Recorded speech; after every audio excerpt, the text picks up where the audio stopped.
श्री बहुजनांचा बुलंद आवाज भीमजागर टीव्ही मध्ये आपले स्वागत। दिल्ली येथील शेतकऱ्यांच्या आंदोलनाच्या समर्थनात वंचित बहुजन आघाडीच्या पदाधिकाऱ्यांनी डॉक्टर बाबासाहेब आंबेडकर पुतळ्यास हारार्पण करून केली लॉंग मार्चला सुरुवात।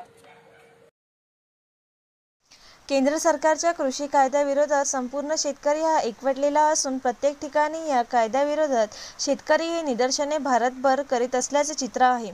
दिल्ली बंद असो की शेतकरी यांच्या समर्थनात विविध सामाजिक संघटना या कृती बिलाविरोधात शेतकरी यांना पाठिंबा दर्शवित आहे, निदर्शने करीत आहे।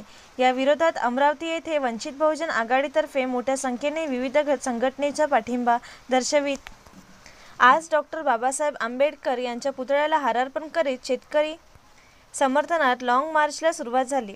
त्यावेळी भाजप विरोधी नारे देत केंद्र सरकारचा निषेध करीत मोठ्या बहुसंख्येने वंचित बहुजन आघाडीचे पदाधिकारी उपस्थित होते। जिंदाबाद जिंदाबाद जिंदाबाद इनकलाब जिंदाबाद जिंदाबाद जिंदाबाद। जनता की कमाई से निर्मित देश की संपत्ति बेचना बंद करो, बंद करो, बंद करो। जनता की कमाई से निर्मित देश की संपत्ति बेचना बंद करो, बंद करो, बंद करो। इनकलाब जिंदाबाद जिंदाबाद। केंद्र सरकार मुर्दाबाद।